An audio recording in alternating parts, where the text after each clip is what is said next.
Thanks, Catherine. Hey, and welcome. Hey, everybody. Listen, I have an amazing guest expert here today to talk to us about consistency with exercise because in the almost 20 years I haven't been in practice, when I talk to people about exercise, the biggest thing they pull their hair out about is staying consistent. I know a lot of you out there know how to exercise. I know a lot of you out there get into regimes for a while, but then it falls off and then you can't get started again. And this is one of the biggest challenges in your weight release or weight maintenance journeys. So I have an amazing woman here, JJ Flizanes has, and I just probably said that wrong again, Flizanes, yes. Is this is Southern California. I mean, she's international, but I know her from Southern California, and she's a very big presence here in the health and fitness arena. She's an empowerment strategist and the host of several podcast shows, one of which I was just on, including Fit to Love and Spirit, Purpose and Energy, and she's the director of Invisible Fitness and Amazon best-selling author of Fit to Love, How to Get Physically, Emotionally, and Spiritually Fit to Attract the Love of Your Life, and who doesn't want to attract the love of their life, and author of NAC Absolute Abs, Routines for Fit and Firm Core, and she was, this is so cool, named the best personal trainer in Los Angeles by Elite Traveler magazine. And JJ has been featured in many national magazines, including Shape, Fitness, Muscle and Fitness, Hers, Elegant Bride, Women's Health, and has appeared on NBC, CBS, Fox 11, the CW, and KTLA. Now, the most exciting thing is that her latest book, The Invisible Fitness Formula, I was just reading this sounds amazing, 5 Secrets to Weight Release and End Body Shame. Oh my gosh, what a beautiful cover. Debuted at #2 on the Amazon bestseller list for women's health. Well, that is so exciting. Welcome, JJ. Thank you for being here today. Thanks, Rita. Thanks for having me. So let's just hop right into this. You know, here I am. I'm ready to go work out, and I know you. How long have you been in the health and fitness field? Like, it's been a long time, 20 right? years. 20 years. Wow, that's amazing.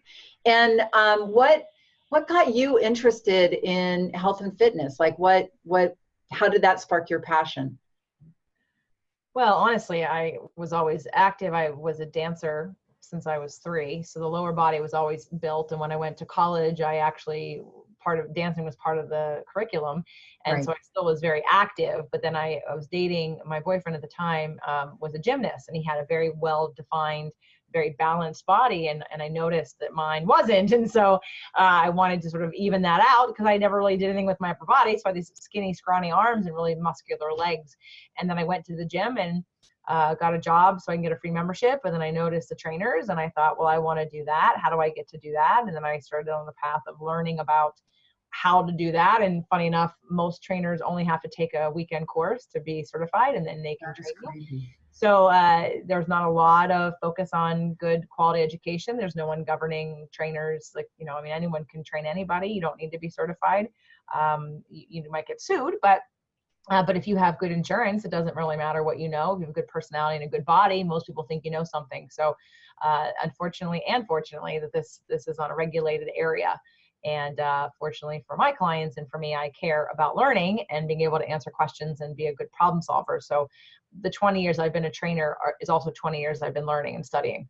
So it's gone from the biomechanics and the anatomy of the body to, again, the spirituality. Like, I've taken everything from the physical, from the joints and the bones and the muscles, to the physiology, to the endocrine system and your hormones, to digestion and your neurotransmitters and your mood regulators, to the psychology of exercise, to the spirituality of the relationship you have with your body. So I've kind of taken the 20 years on the deep dive to put it all together. That is so awesome. And I know just from working with you and seeing you working with other people, JJ is incredibly passionate about what she does. And just what she said, everything is not just based on like years and years of education and how the body works, but JJ's bigger mission, just as mine is that connection to ourselves, and how do we align with ourselves to be our best selves, whether it is with exercise or weight management and all of those things, because they're all incredibly interconnected. And what JJ just touched upon, which I think is brilliant, is that the brain is so connected to the body. So when all of those systems are not aligned, none of them are aligned. I think we think our head exists on top of our body and they're somehow separate, especially when we're not exercising. I feel like we get very disconnected from our bodies, and we think, oh, everything going up here is completely separate from what's going on down there, and not true at all.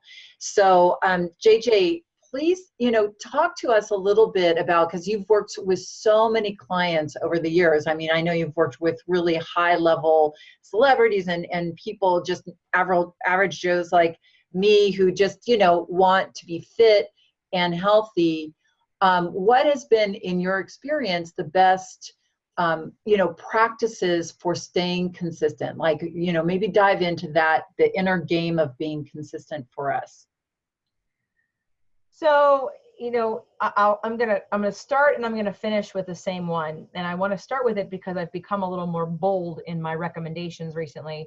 I was interviewed on a radio show that's also a podcast by a woman. She's a psychologist, and she's out of Jersey, and she's got a ton of injuries. And she said to me, JJ, how, for the average person who doesn't have a trainer, can somebody either stay consistent or do the right exercises? And I said, Dr. Jane, she set me up perfectly. I said, Dr. Jane, why would you not have a trainer?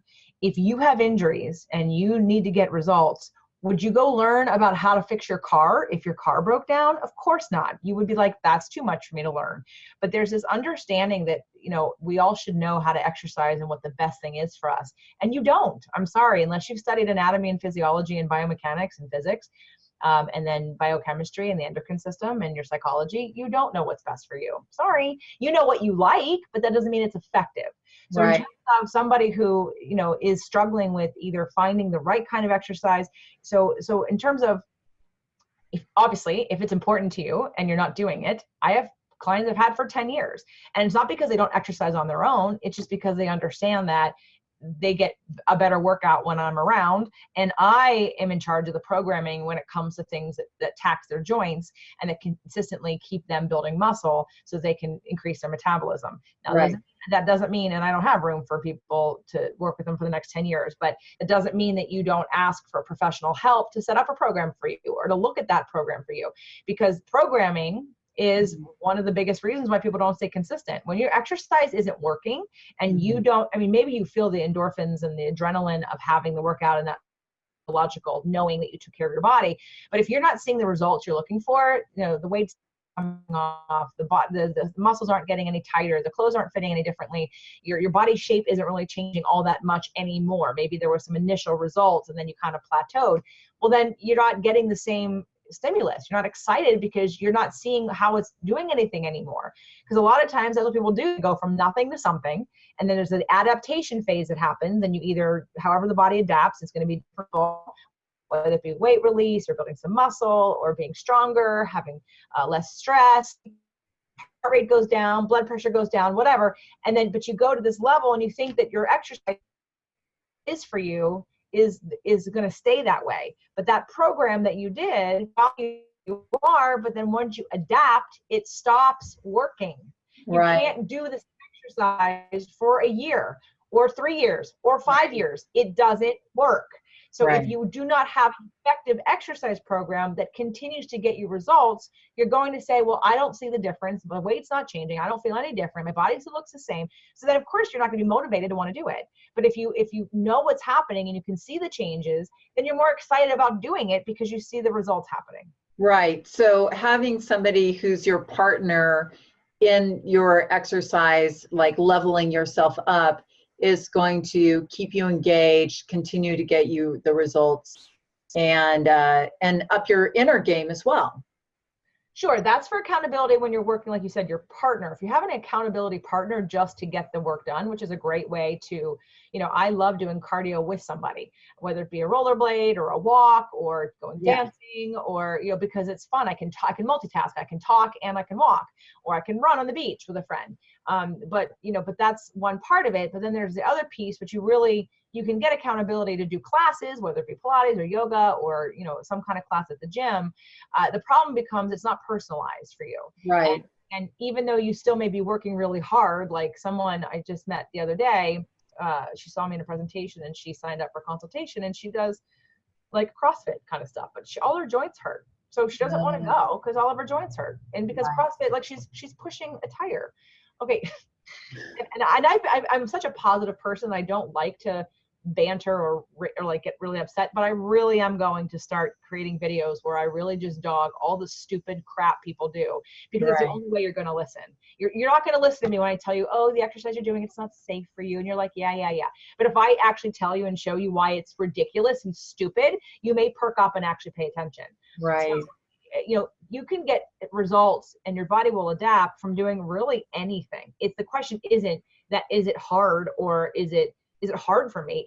What's the risk and the benefit? If the risk is that you have joint pain or you get injured, then you don't end up exercising anymore because you're injured. So why would you take the risk on something that's so stupid just because you get bored? Well, get bored, hurt your shoulders, and then be out of commission for the next 6 months. So that's, again, the programming piece is so important, and it's actually an effective not an effective program for you because it's personalized. Part of a program for you, but if no one is managing your process, if you're not taking a scientific approach to your exercise, then you're just sort of throwing stuff against the wall hoping something's going to stick. And then when it works, you go, great, that works, and you keep doing that. But then we forget that we adapt, and that will stop working. It will keep you at that level for a little while. It'll decrease after some time. You actually go backwards. But if you're not constantly progressing to a new level of adaptation, then the body doesn't need to change. The body says, I can do this. There's no need for me to change. So do you, so if somebody wants a trainer, like as you're advising, what do you think about, so there's an array of ways to go in doing that. Obviously they could work with someone like you via Skype or in person. Is it best to go, and you could, if you're at a health club like LA Fitness or Bally's or the YMCA, there are usually people on staff that you could make an appointment and go. And I think even sometimes for free, they'll set you up with an exercise program. But you're suggesting you need to continue checking in with that person then, if you're not going to hire them, to work with you. But you would at the top level say, get somebody to work with you once a week or at least once a month, so that they're kind of continuing to give you a new program to level up to. Well, so I don't have room to work with people on a consistent basis. So I'm not even looking for anybody who wants to do every week. Right. For the next, but doing once a week for the next 10 weeks to build you a program you can do on your own. Decide that you want to take that program and get an accountability partner to do it with, or take the form, because while yes, you could go hire someone at the gym and it could be actually very, I guarantee you're not going to get hurt, and I can't guarantee it's going to work. Like I just said at the beginning of this, a personal trainer or not even have one. And I mean, most gyms, I believe, unless it's a private training gym, do require that you have a certification, but they don't really monitor what kind and if it's out of date. So really you're putting your body in harm's way by just trusting someone who may sound like they know what they're talking. And I just can't guarantee all trainers aren't equal. I would have fear and say, no, don't spend the money on me to help you, and then go figure out a way less expensively to maintain some accountability, because I can't guarantee and it's going to be safe. So, and I can even tell you the questions to ask, because you have to know something to know if they're telling, what their answer is. Maybe in the future maybe I'll make it so people can hire me to interview trainers for them. I don't know, so that I can choose a trainer for you. That's if it's really important for you to do it in person with somebody. But if you're not having the effective program, then again, who's going to want to try to consistently exercise routine if you're not seeing the results. So that has to be the first thing in actually enrolling in knowing this is working and why I want to continue doing it, because I constantly see the results. And even if you don't, let's say, like the clients I've had for 10 years, I mean, they go up and they go down in terms of the results based on their stress level in their life, based on what they're eating, based on what's going on. But what they know is that we're consistently building muscle, and whether or not their eating program or their cardio is intact or not, they know that we're maintaining their metabolism by the resistance training that we're doing. Right. So at least there's something that they know is working.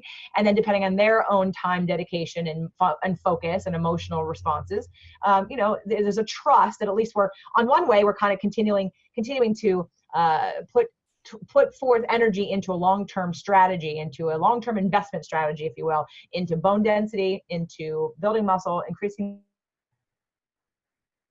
keeping their joints safe and their body strong enough as they age to handle whatever they're doing. Mm-hmm. And when you, with somebody and consistency, or with somebody when they're building an exercise program, let me go back to there. Like, let's say there's a lot of now, maybe you can answer this question because somebody asked this, is what are your ideas about the online programs that are available now, like yoga programs? And I know you're going to probably address safety with that, but there are now, because sometimes people have a hard time physically getting to a gym to work out, and so that they're doing their programs from home. What do you feel about these new online programs that are on there? Well, so in terms of, what we've talked about, like I work on Skype, so I train people all over the world one-on-one, like I was sitting in front of them. And I love that because I can then, it lets me help anyone anywhere, and you don't have to be in Southern California, and it's convenient for you and it's convenient for me. And I get to teach you what to do when you're by yourself in your house with very minimal equipment, which then translates to you can do this anywhere. So it's not like you need a gym with equipment. You can't say, oh, I need to get a workout, I need to find a gym. No, you don't. You'll know what to do no matter where you are, whether you're on a beach, you're in a hotel, you won't even need to go down to the gym potentially, because you'll understand the exercises that you can do. When it comes to the other online programs that people can do that are group situations or whatever, I think that that's a really good way to keep accountable, to sign up for something. And you really need to pay for something to make it, like, if you care about it and you pay for it, you're going to show up for it. So I think that those kinds of programs would be great, provided that you put it in your schedule, you act as if it's an appointment. Don't treat exercise like if I have time today or if I feel like it. Schedule it in your schedule. Figure out what makes consistent sense for you and be realistic. One of the points I wanted to make is I do a lot of astrology with people in their programming, because I want to tailor what you're choosing to do that fits your energy. And there are some people who won't do some things because it doesn't fit how they operate, doesn't fit what comes naturally to them. So why would I ask someone who does something naturally over here to try to go over here where they're not going to do it? And then they're going to feel like, well, then if that's what I have to do, then I'm not going to be successful and I'm just going to give up. So there's that personality and emotional, mental processing that you need to take into consideration. And if you're somebody who, doesn't want to exercise, I helped someone lose 100 pounds working out twice a week over 3 years. So she worked out 2 days a week. And people think, oh, I want to lose 100 pounds. That must mean I need to work out 7 days a week. No, you don't.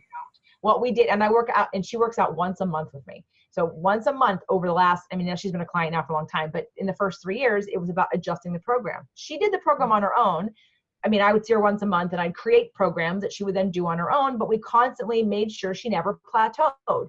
And it was only 2 days a week was her total workout. So again, people think that she scheduled it. She scheduled her one time with me a month, and she scheduled the days that she was going to go to the gym and do these exercises. She scheduled the cardio, she scheduled the resistance training. So if you need to treat it like an appointment and understand your psychology, there is no should. There is no, again, if you have a lot of weight to release and you think I should go 5 days a week, no, you don't have to.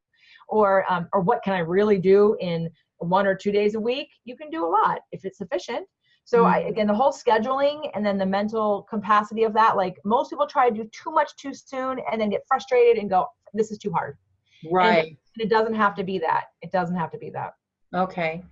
And we'll talk about a little bit about the body shaming piece, because I think a lot of things, like if you could get somebody coaching about even getting to the gym, because I think there's a huge leap for somebody who hasn't been to a gym or been to, and I know we could do it from home, but I'm just talking about that whole idea of like even putting on exercise clothes and that whole like, oh, it's, you know, like self-loathing with regards to our body, to even start to want to take care of our body, to even start to want to improve and make a big change in our lives. Or is the question, how do we get someone to go to the gym? So what would be like some coaching, because you work with body shame, like to get them to sort of neutralize those negative feelings so that they could put on some exercise clothes and either go to the gym or begin a workout regime at home? Because I think there's just this whole like, I don't even want to look at my body. I don't even want to be with my body. Yeah. So, you know, to cut to the chase on that, as I'm sure you know, that, you know, usually the easiest way for people to absorb and digest things is to slowly sort of peel back the onion and take one step at a time. I'm going to dive right through the middle of the onion and tell everybody that body shame is nothing more than just you don't feel worthy, right? Mm-hmm. Lack of worthiness, which we all have on some degree at some level in our lives, if not all the time, in different ways. So the first place to start, I have, since the Fit to Love book, as well as the Invisible Fitness Formula, both start with that transformation of you have to accept where you are first.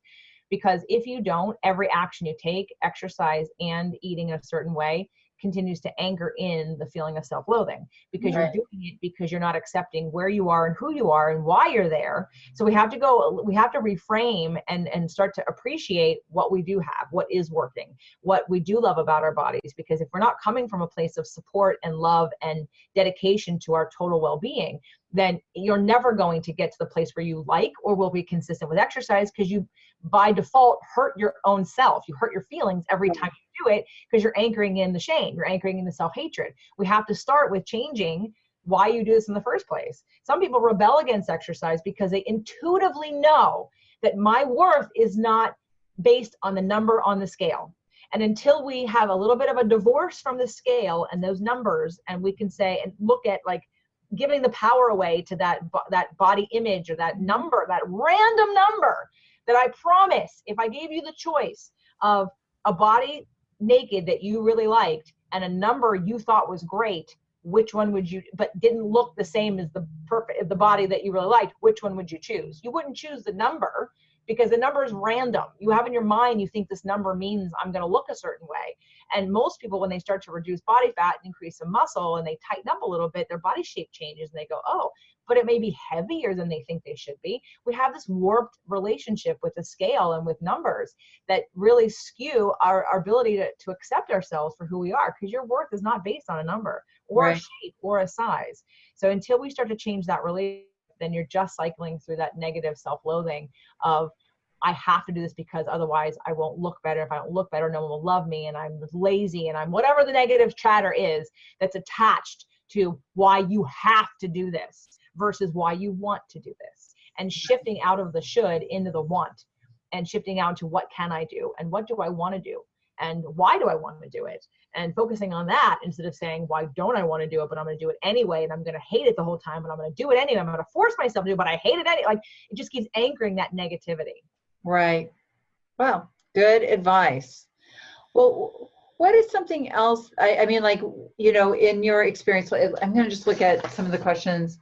What if somebody is in that somebody asked, and maybe you already answered this question, but I'm just going to ask it.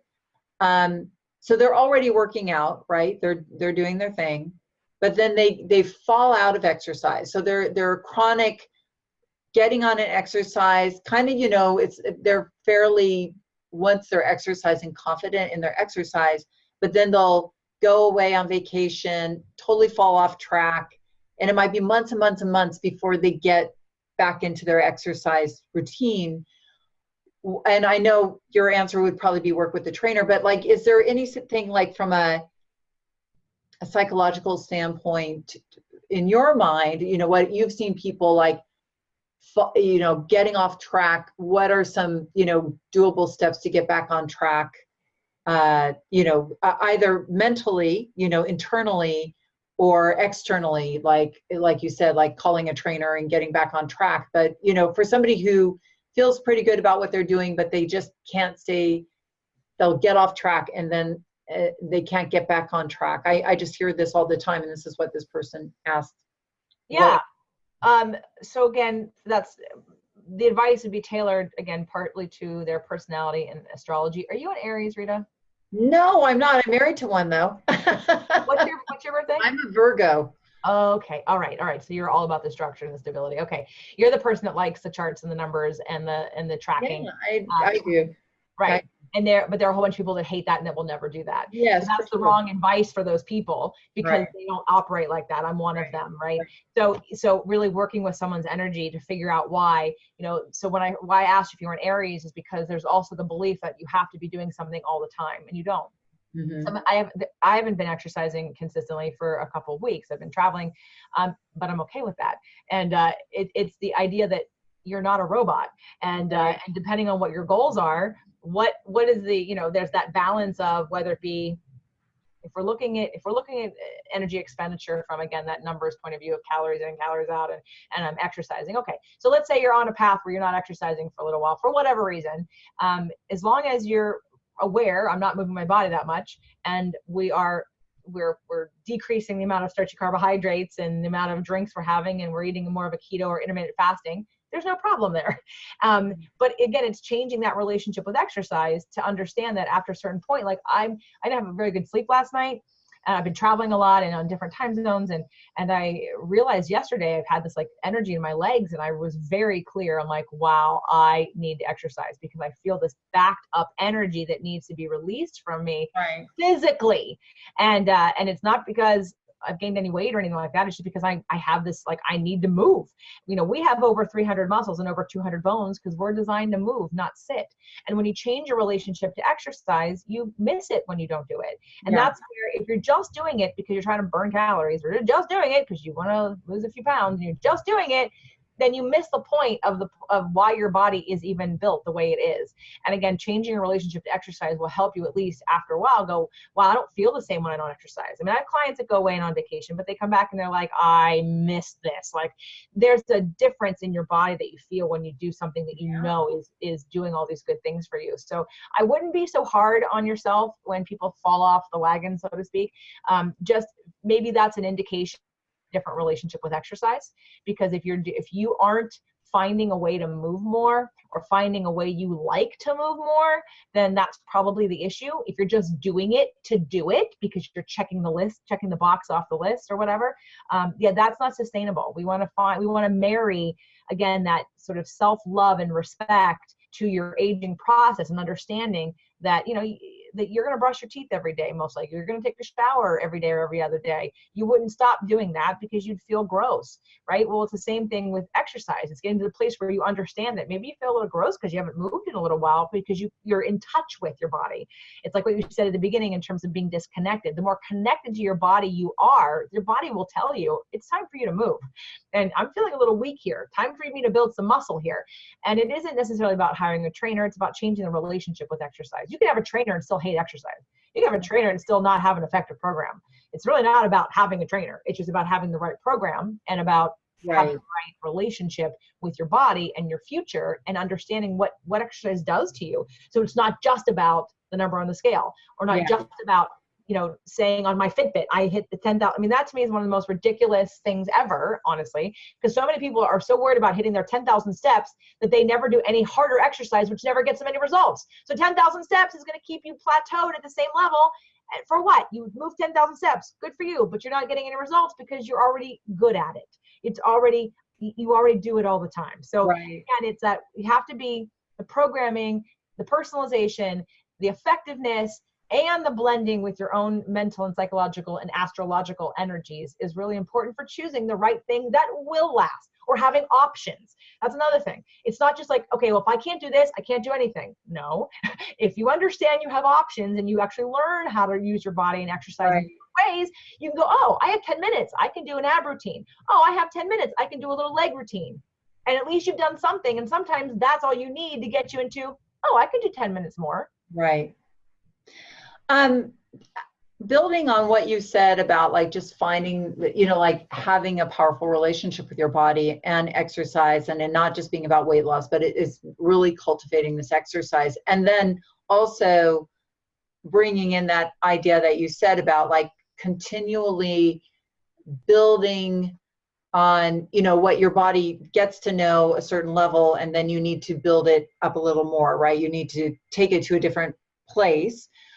But as far as that's concerned, JJ, and I just want to ask you this question, I'm curious about it myself, is that you're not talking about more time, you're just talking about working differently, or a little working in a different way. We have 4 principles in which you can gauge your exercise program and when it's time to change. It's called the FIT principle. I've talked about it on different shows of mine before. It's frequency, intensity, time, and type. FIT, F-I-T-T. Frequency, intensity, time, and type. And you do 2 different charts. You do one for cardio, one for resistance training. And you list how many times a week you're doing it, what the intensity level is, what the time you're doing it is, and what the type is. Like, what are you doing? And when you take and look at that chart and you see, what am I doing, and is it working for me anymore? And if it's not, you get to then make a decision about what you're going to change. Usually one of those 4 things stays the same. For a lot of people, I like their frequency to stay the same, because if you're in a habit or you're doing even twice a week or 3 times a week, I don't want to encourage people to do more, because when life changes, you go on vacation, that's not sustainable. So if it's, you keep your frequency the same, or unless you have an injury and you have to keep the type the same, or if you're on a tight schedule and you have to keep the time the same, pick a category where you don't change it. But then you can play with the intensity level or the kind of exercise you're doing. So it's about tracking, at least having an awareness. It doesn't have to be that you write it all down, but having an awareness that if I was doing, let's say, an upper body routine that consisted of sort of a total body, upper body routine, and it used to make me a little bit sore the next day or 2 days later in my muscles, not in my joints. And I felt like my skin getting a little tighter, my muscle getting a little tighter. And then now nothing happens anymore. Like I don't feel anything. Then that's an indication it's time to up either the intensity of it or the duration of it.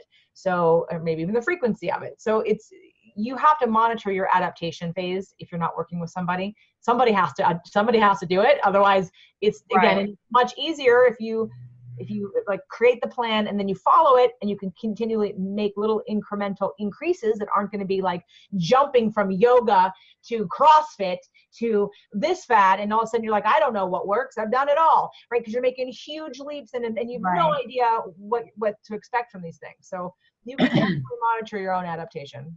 Okay, well, cool. That's great advice. I like that, FITT. Cool.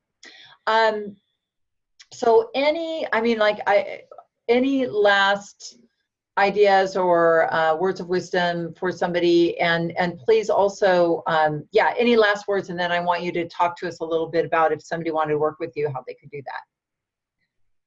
that. So, exercise. Yeah, the last things I would say about exercise is really, that's why I wrote the last book about ending body shame and releasing 5 secrets to release weight and end body shame. There are scientific, there are mental, behavioral, emotional, and there are spiritual principles to this whole program. And I'm about the mind, body, soul integration. I think that if we're just stuck in one way, then it may be temporarily very successful, but I have found that most people have the backslide. Because, and not that your program will stay the same forever, it shouldn't. As your body changes, Right. as your style changes, that's when you take that FIT principle and you adjust it based on maybe there was a goal of getting your body to a certain place where you added more time and now you're there, and maybe your eating has changed, maybe your lifestyle has changed, and maybe you reduce it a little bit because you're like, hey, I'm good. I've kind of like got to the goal and now I'm just going to maintain, and now I actually kind of enjoy it. And so it doesn't have to be the same thing all the time for the rest of your life. Or maybe I'm going to do more resistance because I'm getting older and I'm losing some hormones and my metabolism is slowing down and I want to build more muscle because I know that's a good long-term strategy. Right. So I would just say, know that it's science. All pieces of it are science. If it's not working, you're not doing it right. It works when you understand those pieces, and it's not for you to understand. So get some help and ease it up on yourself. It's okay. We all. It's a great. Use the contrast as a way to reflect on what your next lesson is in this process of accepting your body and of taking care of it. Because if you have resistance in some way, that's just an indication there's something that needs to be healed. So rather than like turn around and run the other direction, just say, well, that's something I have resistance to. What's that about? Get curious and then see how you can heal that and move forward. Cool. Great advice. So how can we work with you, JJ? JJFlizanes.com. JJFlizanes.com is my website. I do individual appointments with people, consultations. Yeah, thank you. It's on the board. I do appointments one-on-one, Skype, phone, in person. There is a package. It's a 2-session package on the site if you go to programs. So that's how to work with me one-on-one, and you can do anything in that session. You can do, especially if it's over Skype or Zoom or on the phone, we could do anything from just the planning part of it, or we can talk about how to do the exercise piece of it. I also have some events. My next event is called The Next Big Step, and it's designed to help people actually break through to that goal, whatever it is. And it's not just like body and health related, it's also emotional and relationship oriented. And that's happening in September in LA, the 20th through the 23rd. It's a limited room. So if you're interested, I would absolutely recommend you get in touch with me. Like, really think about it, because it will sell out. And it's a very intimate retreat where you get a lot of attention, and it's a very strong community. And we go deep with all kinds of things with healers. This time we're going to address money in there too, whatever money blocks people have, as well as psychological blocks. So that's the next big step. And then there's the one-on-one stuff. And then my podcast is free. And if you go to jjflizanes.com, there's a tab at the top called shows. And it will show you all my podcast shows. And just click on whichever one speaks to you and listen to one. And if you like it, then you can subscribe, and it's all free, all the podcasts. And one more thing that's free. So I run a 30-day free manifestation challenge. And it's in any area of your life you want to manifest better things: health and weight loss, relationships, money. And the next one is in August.